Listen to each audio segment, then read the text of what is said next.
Alright, for this tutorial on how to make ruffles, we're going to do it a little bit differently. You've probably been told that you can ruffle by doing 2 straight stitch lines and then pulling those like basting lines and then pulling those and it'll, ruffle it up.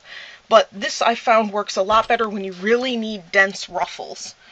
And I know a lot of cosplay and petticoats, this works great for petticoats, that's what this is going to be, need really, really dense ruffles. So this is a trick I learned. What you'll need is what you're going to ruffle, and this is just cheap crochet cotton.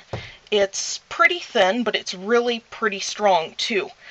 You can get it at any craft stores for like $2. It's really cheap. So, and a spool lasts forever. So what you'll want to do first is to set your sewing machine to a zigzag stitch, because we're going to actually be zigzagging over this cord and using this cord as what to draw the ruffles together. So set your machine to a pretty wide zigzag and a wide stitch.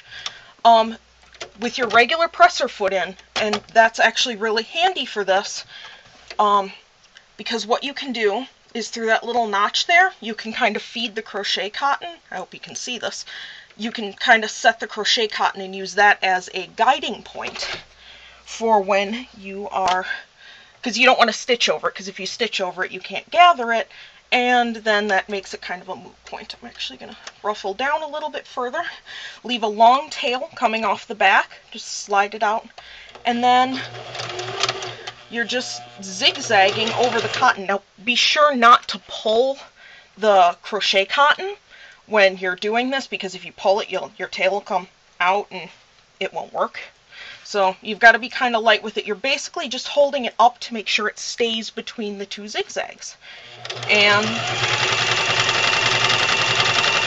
you just go. It's a little tricky to get used to holding this with one hand and holding the fabric with another, but with a little bit of practice you get the hang of it pretty quick. Oh, let me go a little bit. Once you get this started, what you can do, so you don't accidentally lose this end tail here, is you can take just a regular pin it in through your fabric, and then if you make a little figure 8 around the pin, that'll hold your tail in place so you don't accidentally yank it out if you're pulling too hard. So just keep doing that all the way down what you want to ruffle, and I'll show you how to actually ruffle it to something.